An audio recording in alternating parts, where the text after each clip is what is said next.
Sor País, nuevamente con ustedes en el marco de una nueva etapa y un nuevo proyecto. Ahora vamos a tener algunas secciones un poco más temáticas que nos va a permitir generar a profundidad algunos temas, análisis también de noticias, pero también testimonios en relación con lo que está sucediendo en el país. Vamos a iniciar la editorial del día de hoy. Y la editorial la vamos a desarrollar en torno a la discusión sobre la polarización en Venezuela. ¿Existe o no existe una verdadera polarización o una polarización absolutamente radical, tal como nos lo plantean las cúpulas de los factores políticos que son parte de ella? Vamos a ver una primera gráfica que es parte de un estudio de la Universidad Católica Andrés Bello de mayo del año 2015 para que veamos en evolución cómo ha ido transformándose el espectro político venezolano. Ya para el año pasado, en lugar de ver que había toda una tendencia del chavismo y de la oposición, vemos una composición mucho más diversa. Más del 50% de las personas consultadas se identificaron fuera de los polos políticos tradicionales.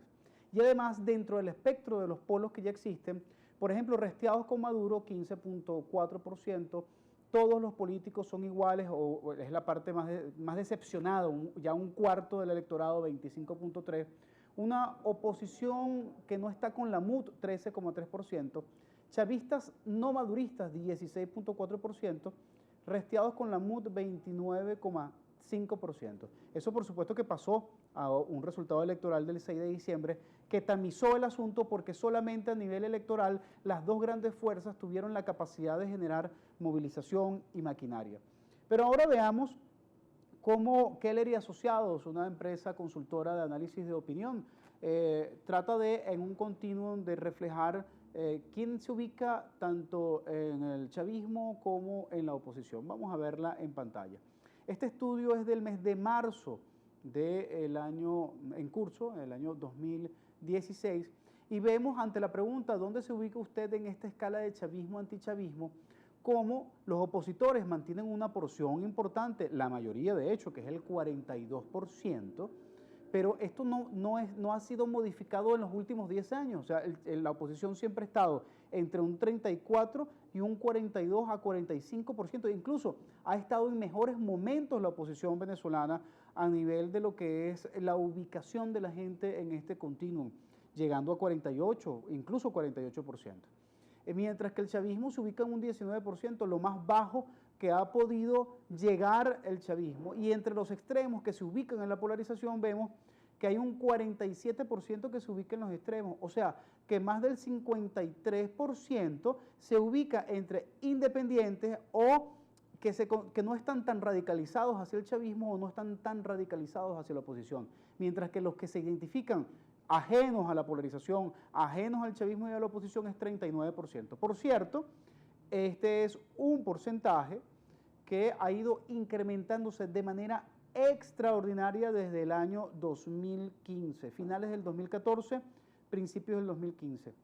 Esta cifra en el año 2014 era 1%. Hoy los independientes, tanto para estudios como Benebarómetro, como para estudios de Keller y Asociados, y en menor medida Data-Análisis, por cierto, que refleja un porcentaje en los últimos estudios no mayor de un 20%, pero que sin embargo no deja de ser sorprendente que estos estudios, que podríamos considerar de relativa reconocimiento, pues resulta ser que antes no observaban que había independencia, autonomía. Algunos los llamaban niní para tratar de catalogar a quienes al final terminaban votando por una opción o por la otra, pero hoy cada vez vemos una mayor localización e identificación propia, o mejor dicho, un distanciamiento entre ser chavista y ser opositor. Vamos a ver nuevamente la última lámina de Keller, porque además aquí hay un error de fondo. Es importante que observemos que además la categoría 19% para chavistas dentro del chavismo es un error de categoría. Y esto, por cierto, lo ha estado sucediendo en los últimos estudios de muchas casas de analistas de opinión y encuestadoras. Porque en realidad ese 19% representa es el oficialismo o lo que está conectado directamente al gobierno de Maduro. El chavismo es mucho más amplio. Y el chavismo, además, podemos decirlo sin ningún tipo de duda, es esa parte que se corrió. ¿De dónde viene ese 39%? Ese 39% viene de la oposición que siempre se ha mantenido en un margen de 42 a 48% o 35, 30. No, ese 39% viene de un chavista decepcionado con el gobierno de Maduro que ahora busca una ubicación propia, pero que no se pasa a la oposición. Claro, en el momento de una elección polarizada en donde hay solamente dos tarjetas, este factor descontento con el gobierno de Maduro o se abstiene o vota nulo o vota por la oposición. Y ahí es en donde la oposición sale ganando con la polarización el día de hoy. La verdad al final es que si hubiese algún tipo de factor emergente, distinto, alternativo desde el punto de vista político, que ofreciera algo fuera de la polarización y tuviese la capacidad y la contundencia para hacerse reflejo y eco de este sector descontento, tuviese hoy el piso de 39% y fuese la segunda fuerza en el marco de la política venezolana. Incluso seguramente pudiendo arrastrar a esos sectores blandos del chavismo y el cuidado y también de esos sectores blandos de la oposición que suman un porcentaje importante que podría ser determinante. Por eso es que vemos actores políticos que están jugando a tratar de cazar en río revuelto en este sector o de generar saldo organizativo. Henry Falcón se vende como un ex chavista light, no radicalmente opositor y trata de llegar a ese sector. Rodríguez Torres ahora viene de ser un chavista originario, pero que habla del diálogo y que no es socialista y es profundamente cristiano. Y también, por otra parte, emerge entonces Marea Socialista como una alternativa de descontento dentro del chavismo crítico que organizativamente no es personalista, sino por el contrario que trata de generar algún tipo de alternativa en este sentido. Más adelante, en el último bloque, vamos a analizar algunos testimonios, por cierto, de gente que ha estado participando en el Congreso Nacional de Marea Socialista y vamos a preguntarles por qué andan en eso. Mientras tanto, vamos a una pausa y en el próximo segmento analizamos algunas informaciones de opinión nacional e internacional. Volvemos a Visor País.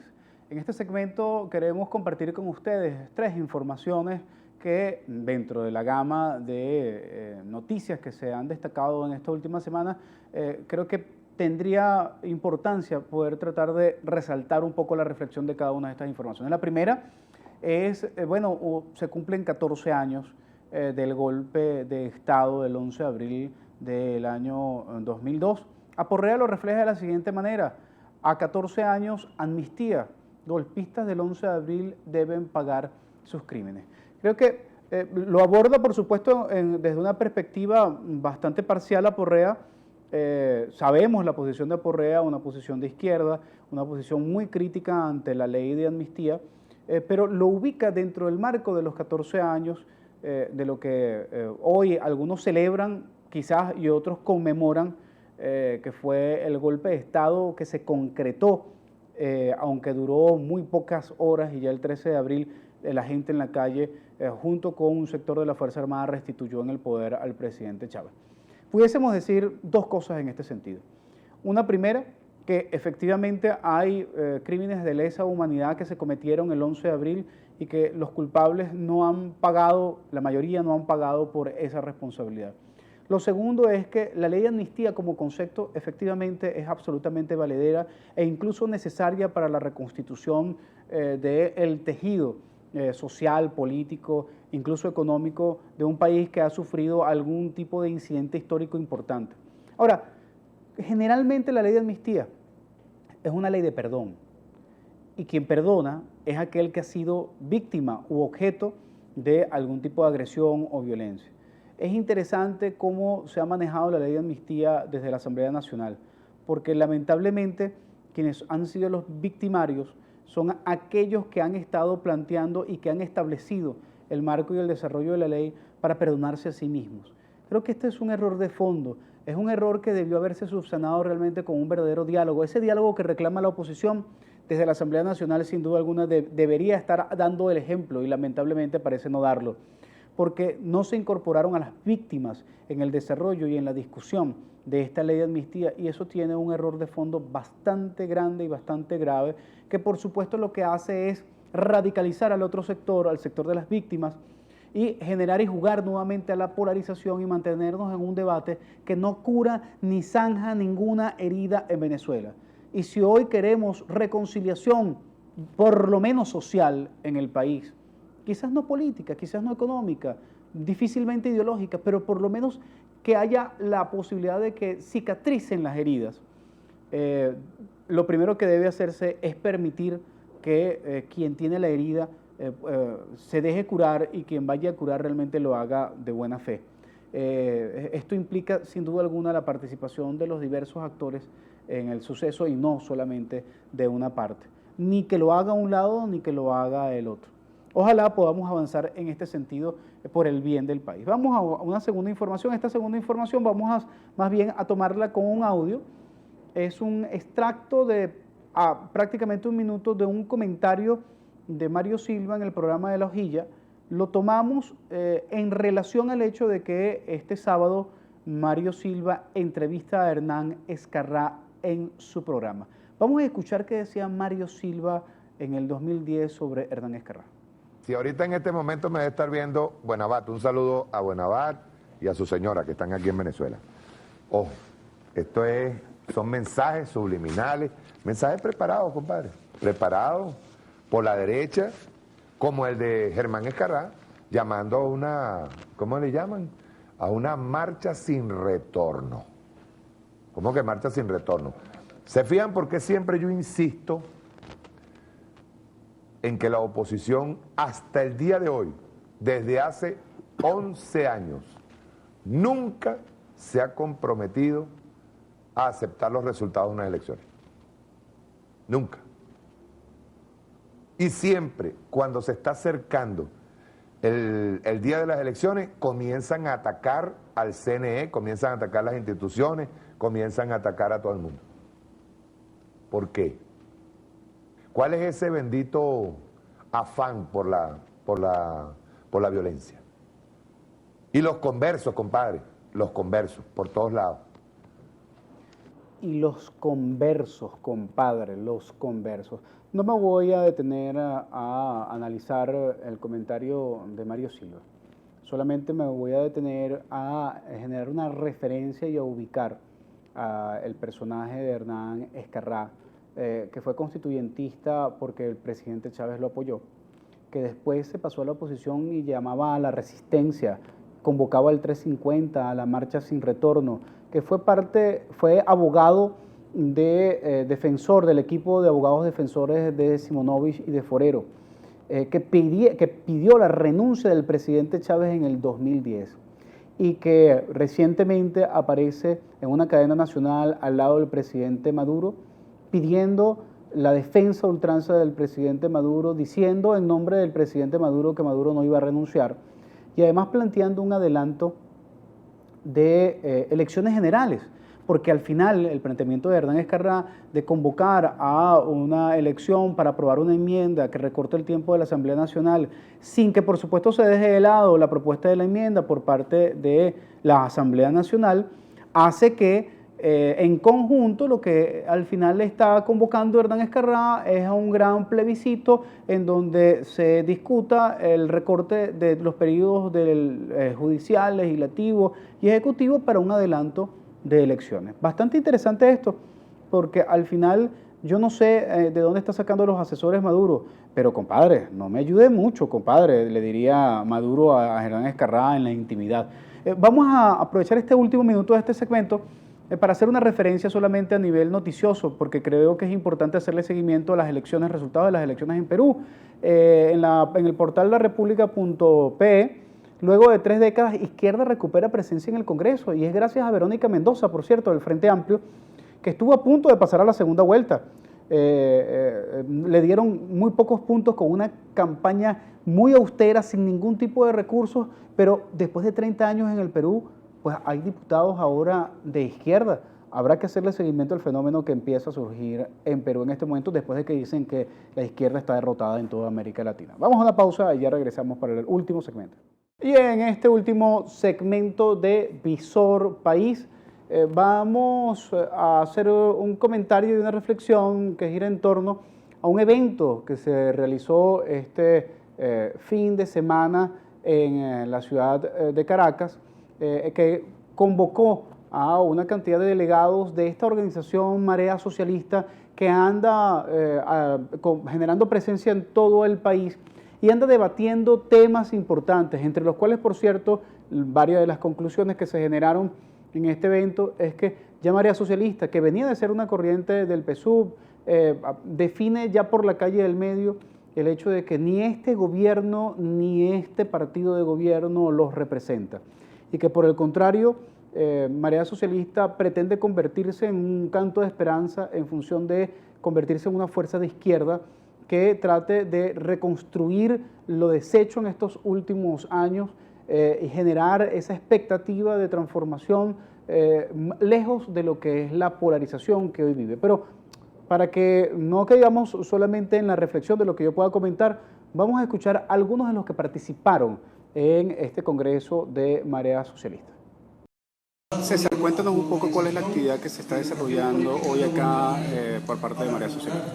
Bueno, aquí estamos desarrollando la primera reunión nacional o encuentro nacional constituyente de Marea para aperturar un debate profundo sobre temas claves, ¿no? Porque lamentablemente hay una crisis política, social, económica muy fuerte en el país, a los cuales ni el PSUV ni la MUD han dado respuesta y bueno, nosotros como Marea, en conjunto con otros sectores, queremos buscar crear una alternativa y que proponga cosas concretas para enfrentar la crisis, ¿no? Y por eso abrimos un proceso constituyente, porque creemos que bueno, hay que hacer un balance del proceso, hay que elaborar un nuevo proyecto de país, hay que debatir cómo debe ser una nueva alternativa política que se deslatre de los vicios de los viejos partidos y bueno, hay que debatir distintos temas como el internacional, el tema ambiental, etcétera, los cuales se le dan respuestas porque están afectando la vida de todos los venezolanos.